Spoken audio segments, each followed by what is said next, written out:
Kembali lagi di Cerita Cinta Channel. Jangan lupa like, comment, and subscribe ya. Terima kasih. Jadi gimana? Tanya seorang gadis cantik pada seorang pria yang ada di depannya. Bagaimana apanya? Tanyanya sambil menyesap kopi. Tugas gue udah selesai belum? Tanya gadis itu dengan kesal lantaran pria di depannya yang kurang peka. Oh, udah diberesin sama si Aurel, katanya. Kenapa lo kasih ke dia, Ugep? Ucap gadis itu dengan kesal. Dia yang mau, Ril, jawabnya santai. Lagian nih ya, semua udah lama berlalu sayang. Kenapa lo gak bisa maafin dia sih? Sambungnya. Bukan gue gak bisa maafin dia, Kay. Tapi, ucapnya lirih sambil menundukkan wajahnya. Sekarang gini aja deh, Ril. Kainan menghirup nafasnya dalam sebelum melanjutkan ucapannya. Pertama, lo udah lama gak ketemu sama mereka. Lo gak tahu apa aja yang terjadi sama mereka kan? Tanya Kenan serius. Mereka udah bahagia sejak gue mutusin buat pergi. Gumam Ariela dengan wajah datarnya. Lo salah, Ril. Aurel masih terus mencari di mana keberadaan lo. Dan dia pergi entah kemana, kata Kenan mengedikan bahunya. Ariela hanya terdiam mendengar penuturan Kenan. Aurel juga dicampakin sama dia. Dasar brengsek, setelah ngerusak sahabat gue, lo tinggalin dia begitu aja, umpat Ariela dalam hati. Ril, gue mohon lo pulang ya, ujar Kenan menggenggam tangan Ariela dengan erat. Gue gak bisa, gue masih butuh waktu buat sendiri, ucap Ariela tegas. Tapi Tante Adele, kata Kenan berhenti karena segera dipotong oleh Ariela. Dia baik-baik aja, jangan sampai dia tahu di mana gue dan ngapain aja gue selama ini, jawab Ariela dengan cepat. Tapi Ril, Tan, lagi-lagi ucapan Kenan dipotong oleh Ariela. Gue mesti balik, Kay, udah jam segini, kata Ariela sambil beranjak dari duduknya dan segera menyangklokkan tasnya di pinggang. Pokoknya kalau nyokap gue tanya, bilang I don't know. Gue cabut dulu, bye-bye, kata Ariela melambaikan tangan kepada Kenan dan segera berlari pergi meninggalkan kafe. Dasar ya anak itu, gue belum selesai ngomong, udah main dipotong-potong aja. Dikata omongan gue es potong apa? Gerutu Kenan dengan kesal. Padahal gue mau ngasih tahu kalau Tante Adele udah OTW balik ke Jakarta. Gimana dong nih? Kenan selalu dibuat pusing sedari dulu oleh kelakuan Ariela, namun dia sangat menyayangi gadis itu dari dulu. Kediaman Pranata. Dari mana loh? Jam segini baru balik, tanya Bian yang sengaja menunggu kedatangan Lira di pintu belakang sambil bersedekap tangan di dada.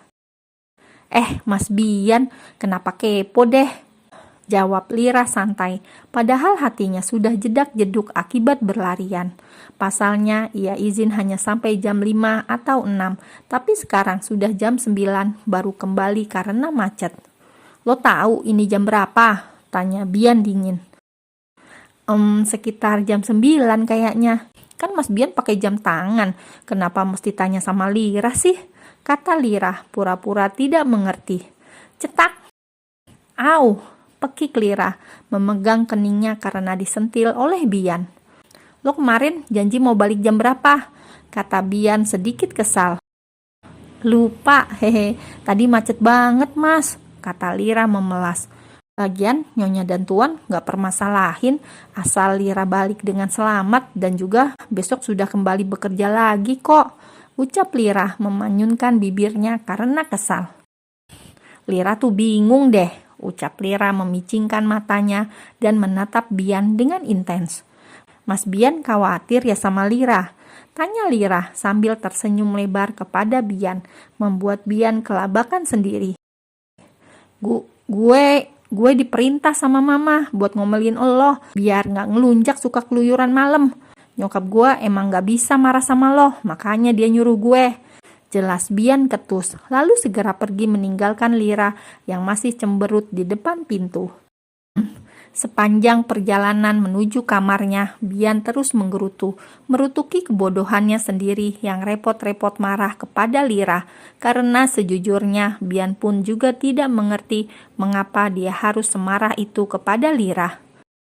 Ada apaan sih sama diri gue? Kenapa gue harus buang-buang waktu nungguin itu cewek sialan? Gue gak mungkin khawatir kan? Gumam Bian sambil merebahkan tubuhnya di atas kasur king size-nya dan menatap langit-langit di kamarnya.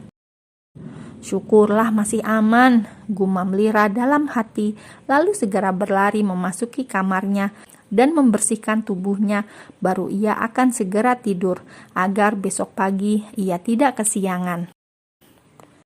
Pagi hari seperti biasa, Lira bangun dan segera membersihkan seluruh ruangan rumah. Lira dengan semangat membersihkan setiap sudut ruangan, menyapu, mengepel, dan mengelap kaca. Setelah selesai semuanya, Lira melanjutkan dengan menyiram tanaman. "Ra," panggil Mbokni, menepuk bahu Lira karena kesal sedari tadi Mbokni memanggil, namun tidak ada tanggapan dari Lira. Pekik Lira terkejut. Mbok nih ngagetin Lira aja sih, kesal Lira cemberut. Lagian itu kuping jangan disumpel terus, dari tadi Mbok panggil gak nyaut, pantes aja taunya kupingnya lagi disumpel.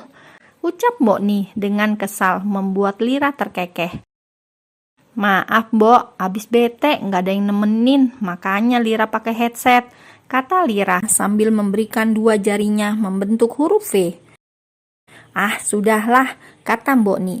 Mbok mau ke pasar, si Alia juga gak datang hari ini. Kamu nanti bangunin Den Bian ya, sekitar jam 9-an, kata Mbok Ni. Oke lah kalau begitu, jawab Lira sambil manggut-manggut kepalanya. Seperginya Mbok Ni, Lira kembali melanjutkan aktivitasnya, bernyanyi sambil menyiram tanaman. Pagi Lira, sapa Jenar dengan menggendong salah satu baby twin J. Non Jenar, hati-hati non, basah soalnya, kata Lira. Iya, makasih ya, ujar Jenar tersenyum. Ayo, tolong letakkan di sini saja, biar berjemur sama aku. Kamu bisa membersihkan kamar Twin J ya, ujar Jenar dengan lembut.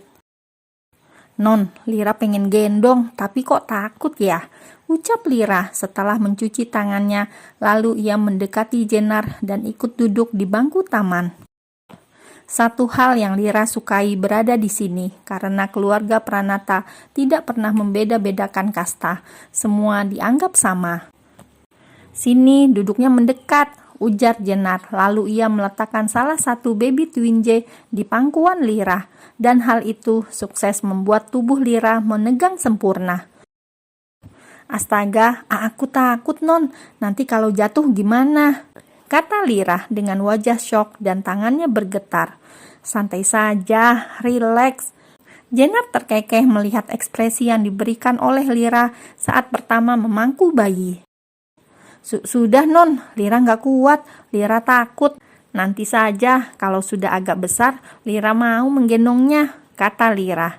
Jenar dan Lira asik mengobrol seputaran tentang kisah Jenar selama melahirkan kemarin, dan Lira dengan antusias mendengarkan cerita Jenar. Jam sudah menunjukkan jam 8. Sesuai perintah Mbok Ni, Lira pun mulai menaiki tangga untuk ke kamar Bian. Tok tok tok. Tok tok tok.